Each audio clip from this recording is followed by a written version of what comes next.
गिरिडीह जिले के घोड़थम्बा में दो संप्रदायों के बीच हुए तनाव के आज 9वें दिन कोडरमा सांसद सह केंद्रीय महिला एवं बाल विकास मंत्री अन्नपूर्णा देवी घोड़थम्बा पहुंचकर लोगों से मुलाकात किया। लोगों से मुलाकात कर घटना की जानकारी ली। इस बाबत इन्होंने कहा कि देखिए, होली के समय घोड़थम्बा बाजार में जो घटना हुई है दो समुदाय के बीच, तो आज जितने भी पीड़ित थे,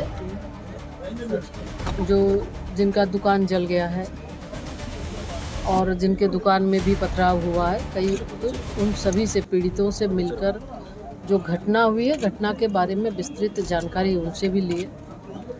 और कुल मिला के अगर देखें तो बिल्कुल बहुत ही दुखद है इस तरह की घटना।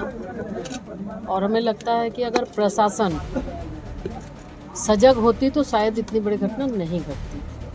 कहीं न कहीं इनका खुफिया तंत्र भी फेल है और ऐसा महसूस हो रहा है कि प्रशासन की लापरवाही के वजह से, प्रशासन की निष्क्रियता की वजह से आज ये घटना घटी है। और हम तो अभी बात भी हुई है और लगातार पुलिस प्रशासन से भी एसपीडीसी सबसे लगातार संपर्क में है। हमारा तो ये मानना है कि आप तराजू की तरह मत तौलिए। जो दोषी है आप दोषी को सजा दीजिए, निर्दोष को आप छोड़िए। क्योंकि यहाँ बहुत सारे ऐसे भी लोग हैं जिनके जो घटनास्थल पर नहीं थे, वैसे लोगों को भी पुलिस उठाकर ले गई।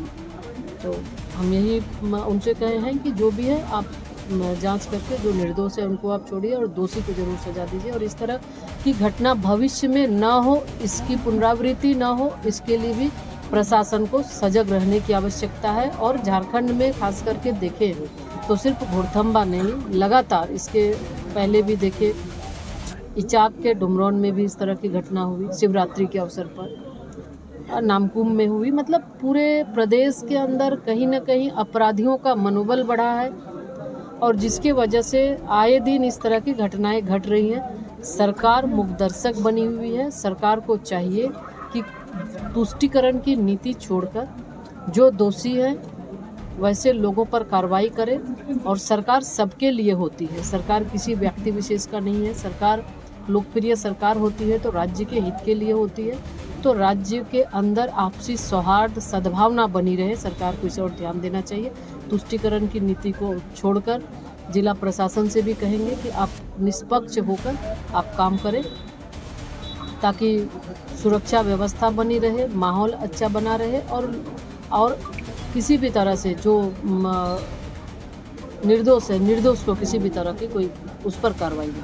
आपने खोरीबुआ एसडीओ और एसडीपीओ से भी बात किया है, क्या जानकारी इनसे मिला? बिल्कुल, इस घटना से संबंध में, इस घटना की ही पूरी जानकारी उनसे भी हमने लिया है और उनको भी ये निर्देशित किया है कि जो पीड़ित है, एक तो पीड़ित परिजन पे आप क्या कर सकते हैं, सहयोग एक है, और दूसरी बात है कि जो भी निर्दोष है, आप निर्दोष पर कार्रवाई ना हो।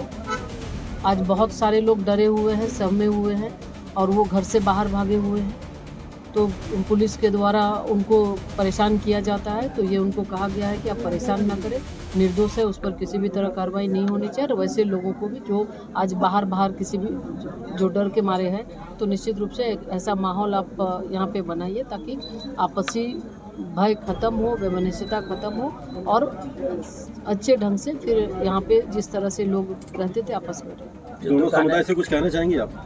हम दोनों समुदाय से ये आग्रह करेंगे, अपील करेंगे कि जो घटना घटी वो दुखद है। आने वाले समय में इस तरह की घटना की पुनरावृत्ति न हो। आप आपसी सौहार्द बनाए रखें, सद्भावना बनाए रखें और जब एक जगह पे रहते हैं, एक दूसरे के साथ मिलते हैं, एक दूसरे के साथ कारोबार भी लोगों का है, तो इस तरह की घटना चाहे किसी भी समाज के हों, अगर असामाजिक तत्व हैं तो निश्चित रूप से वैसे लोगों को चिन्हित करना चाहिए, वैसे लोगों को नहीं, उनके बारे में उनसे भी बात हुई है। जिनकी दुकानें जली हैं, हमने आग्रह किया है कि उनको भी, चूँकि वहाँ उनका घर चलता था, परिवार चलता था उसी से, इसलिए वहाँ पर उनका भी दुकान वहाँ पर वो लगाएंगे, उनको लगाने दिया जाए और फिर वो अपना ताकि परिवार का वो भरण पोषण। Thank you.